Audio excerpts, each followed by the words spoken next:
Hello everyone, আসসালামু আলাইকুম। Welcome back to my channel. আজকের এপিসোডে আমি আপনাদের সাথে শেয়ার করব দারুণ মজার 2 পাউন্ড ওজনের চকলেট কেকের রেসিপি। আজকের রেসিপিতে থাকছে কেকের বেস, কেক ডেকোরেশন, আরও থাকবে অনেকগুলা টিপস। তাই আপনারা ভিডিওটা স্কিপ না করে সম্পূর্ণ দেখতে থাকুন। আর যারা আমার চ্যানেলে নতুন এসেছেন প্লিজ সাবস্ক্রাইব করার জন্য অনুরোধ রইল। সাথে থাকা বেল আইকনটি ক্লিক করবেন, এতে করে আমি কোনো রেসিপি আপলোড করলে আপনারা সাথে সাথে নোটিফিকেশন পেয়ে সবার আগে ভিডিওটি দেখতে পারেন। চলুন তাহলে কথা না বাড়িয়ে রেসিপিটি দেখে নেওয়া যাক। প্রথমে একটা বাটিতে আমি ডিম ভেঙে নিচ্ছি 4টা। ডিমের কুসুম আর সাদা অংশটাকে আলাদা করে নিচ্ছি। আর বাটিতে যেন একদম শুকনা থাকে, কোনো ধরনের পানি বা তেল না থাকে, আর থাকলেও অবশ্যই ভালোভাবে টিস্যু দিয়ে মুছে নেবেন। আর ডিমগুলো ফ্রিজে থাকলে 1 ঘন্টা আগে ফ্রিজ থেকে বের করে রাখবেন। সাদা অংশে যেন কোনো ধরনের কুসুম না থাকে, এটা কিন্তু অবশ্যই খেয়াল রাখবেন। এবার একপাশে আমি রেখে দিচ্ছি। এবার আমি শুকনো উপকরণগুলো ছেলে নিব, এতে করে কাজটা অনেক বেশি সহজ হয়। আমি এখানে 3/4 কাপ পরিমাণ ময়দা নিয়ে নিচ্ছি। আমি ময়দাটা তীর ব্র্যান্ডে নিয়েছি। আপনারা চাইলে এখানে যে কোনো ভালো ব্র্যান্ডের ময়দাটা নিতে পারেন। অবশ্যই সবসময় বেকিংয়ের ক্ষেত্রে তীর ব্র্যান্ডের ময়দাটা নিলে ভালো হয়। এবার দিয়ে দিলাম 3 টেবিল চামচ পরিমাণ মালয়েশিয়ান কোকো পাউডার, 1 চা চামচ পরিমাণ দিয়ে দিলাম বেকিং পাউডার, 1/8 টিস্পুন পরিমাণ দিয়ে দিলাম লবণ। এবার শুকনো উপকরণগুলো খুব ভালো মতো করে ছেলে নিচ্ছি। আর আপনারা কিন্তু এই শুকনো উপকরণগুলো 2 থেকে 3 বার করে ছেলে নেবেন। এবার একটা স্প্যাচুলার সাহায্যে শুকনো উপকরণগুলো খুব ভালো মতো করে মিশিয়ে নিচ্ছি। আপনারা চাইলে এই কাজটা একটা হ্যান্ড হুইক্সের সাহায্য করতে পারেন। শুকনো উপকরণটা খুব ভালো মতো করে মিশে গেছে। এবার এক পাশে আমি এটাকে ঢেকে রেখে দিব। এবার ভেঙে রাখা ডিমের সাদা অংশ আমি নিয়ে নিলাম। এবার একটা ইলেকট্রিক বিটারের সাহায্যে মিডিয়াম স্পিডে আমি 10 থেকে 15 সেকেন্ড বিট করে নিচ্ছি। অর্থাৎ ডিমের সাদা অংশটাকে আমি একটু ফ্লাফি করে নিচ্ছি। এবার বিটারটা অফ করে আমি এখানে চিনি দিয়ে দিচ্ছি 3/4 কাপ পরিমাণ। অল্প পরিমাণ চিনি দিয়ে আমি 1 থেকে 2 মিনিট পর্যন্ত বিট করে নিব। অনেকে বলে থাকেন ডিমের ফোমটা খুব তাড়াতাড়ি হয়ে যায় আর চিনিটা কিন্তু আস্ত থেকে যায়। আপনারা চাইলে চিনিটা এভাবে করে দিতে পারেন 2 থেকে 3 বার, এতে করে চিনি দানাটা সম্পূর্ণ মেল্ট হয়ে যাবে। আমি অল্প অল্প করে চিনি অ্যাড করছি আর ইলেকট্রিক বিটারের সাহায্যে বিট করে নিচ্ছি। আর শুরু থেকে শেষ অবধি পর্যন্ত আমি মিডিয়াম স্পিডে বিট করে নিব। এটা কিন্তু সবসময় আমি ভিডিওতে বলে থাকি। আর আমি সবসময় চেষ্টা করি আপনাদেরকে সহজভাবে রেসিপিটি শেয়ার করার জন্য। আর আপনারা যদি কিছু বুঝতে না পারেন কমেন্ট সেকশনে গিয়ে কমেন্ট করতে পারেন, আমি আপনাদের প্রশ্নের আনসার দিয়ে দিব। এবার সম্পূর্ণ চিনিটুকু দিয়ে দিলাম, আবারও বিট করে নিব 3 থেকে 4 মিনিট পর্যন্ত বা চিনির দানাটা সম্পূর্ণ গলে যাওয়া পর্যন্ত। আপনারা যদি এই পর্যায়ে বুঝতে না পারেন তাহলে হাতে নিয়ে একটু চেক করে নেবেন। আমার ডিমের ফোমটা কিন্তু হয়ে গেছে, আমি চেক করেছি। এবার বিটারটা আমি অফ করে দিব। এবার দিয়ে দিচ্ছি ডিমের কুসুম, 1 চা চামচ পরিমাণ ভ্যানিলা এসেন্স দিয়ে দিচ্ছি। আপনারা চাইলে এই পর্যায়ে চকলেট ইমালশনও দিতে পারেন। আরও দিয়ে দিব 2 টেবিল চামচ পরিমাণ রান্নার রেগুলার তেল। আবারও ইলেকট্রিক বিটারের সাহায্যে মিডিয়াম স্পিডে 10 থেকে 15 সেকেন্ড বিট করে নিব।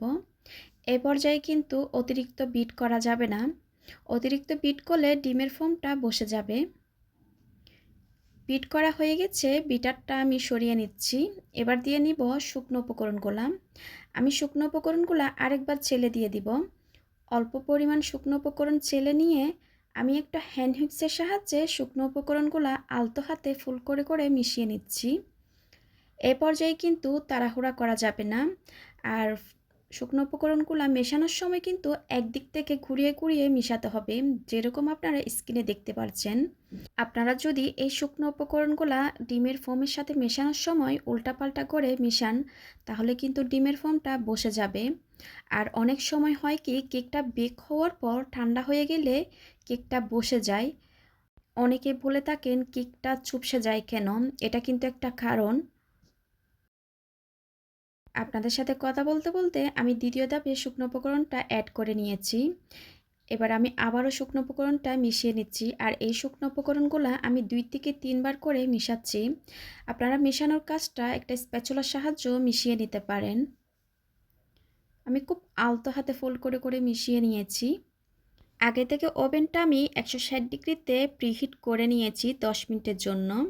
এবার ব্যাটারের ঘনত্ব কীরকম হবে আমি আপনাদেরকে দেখিয়ে দিচ্ছি। ঠিক এরকমই হবে। এবার সম্পূর্ণ ব্যাটারটা আমি একটা 8 ইঞ্চ মোল্ডে ঢেলে নিয়েছি। ঢেলে নেওয়ার পর একটু ট্যাপ করে আমি ওভেনে বেক করে নিব 25 থেকে 30 মিনিটের জন্য। আমার এটা বেক হতে 30 মিনিট মতো সময় লেগেছে। আমি ওভেন থেকে বের করে নিয়েছি কেকটা। এখনও কিন্তু কেকটা অনেক বেশি গরম। কেকটা ঠান্ডা হয়ে যাওয়ার পর মোল্ড থেকে আমি ছাড়িয়ে নিয়েছি। কেকটা দেখুন কতটা সুন্দর হয়েছে আর কতটা স্পঞ্জি হয়েছে আমি আপনাদেরকে একটু দেখিয়ে দিচ্ছি। দেখুন কতটা স্পঞ্জি হয়েছে। আপনারা যদি হুবহু আমার রেসিপি ফলো করেন আপনাদের কেকও এতটা পারফেক্ট হবে। এবার কেকটাকে আমি স্লাইস করে নিচ্ছি। আমি 2টা লেয়ারে স্লাইস করে নিচ্ছি। আপনারা চাইলে 3টা করতে পারেন। আমি অত একটা পাতলা করি না, তার জন্য আমি 2টা লেয়ারে স্লাইস করে নিচ্ছি।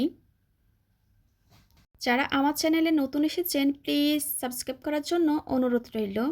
সাথে থাকা বেল আইকনটি ক্লিক করবেন, এতে করে আমি কোনো রেসিপি আপলোড করলে আপনারা সাথে সাথে নোটিফিকেশন পেয়ে সবার আগে ভিডিওটি দেখতে পারেন। এবার 10 ইঞ্চি একটা বোর্ড নিয়ে নিলাম। বোর্ডে সামান্য পরিমাণ ক্রিম দিয়ে নিয়েছি। এবার কেকের একটা লেয়ার বসিয়ে নিয়েছি। আমি এখানে সুগার সিরাপ হিসাবে দুধ নিয়ে নিয়েছি। আমি এখানে 1/4 কাপ পরিমাণ মিল্ক পাউডার সাথে 1/2 কাপ পরিমাণ পানি মিশিয়ে সুগার সিরাপটা তৈরি করে নিয়েছি। এবার পরিমাণ মতো ক্রিম দিয়ে আমি প্যালেট নাইফের সাহায্যে ক্রিমটাকে চারিপাশে ছড়িয়ে দিচ্ছি।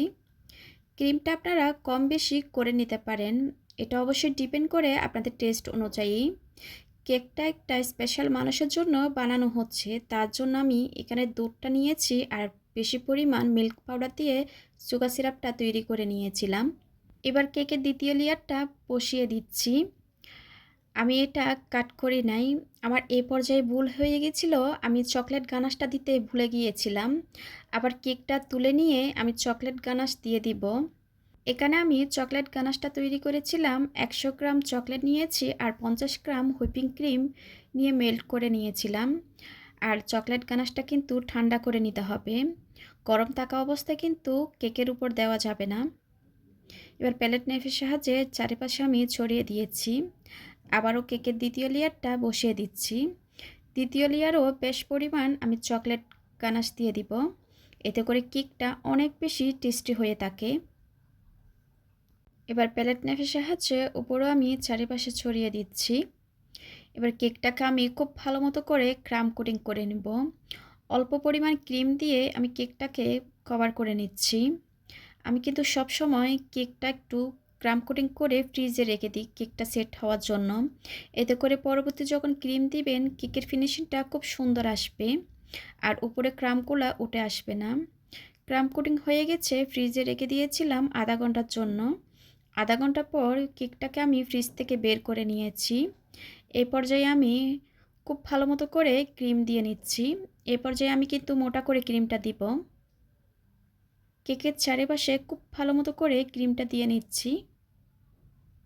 কেকের চারিপাশে ক্রিমটা দিয়ে নেওয়া হয়ে গেলে উপরেও আমি ক্রিম দিয়ে নিব।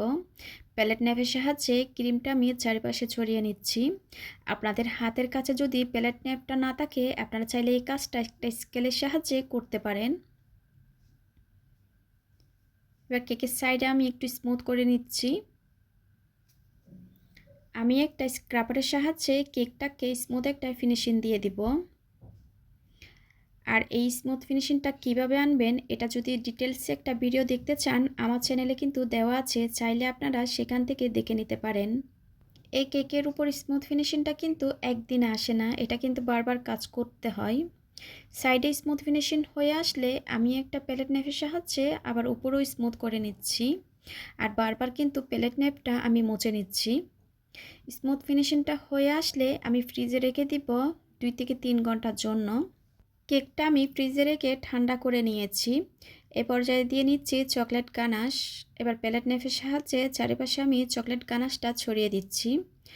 আর এই চকলেট গানাশটা কিভাবে তৈরি করতে হয় আলাদা একটা ভিডিও দেওয়া আছে, আমি ডেসক্রিপশন বক্সে লিংক দিয়ে দিব, আপনারা চাইলে সেখান থেকে দেখে নিতে পারেন। এই চকলেট গানাশের কিন্তু পারফেক্ট রেসিপি আছে।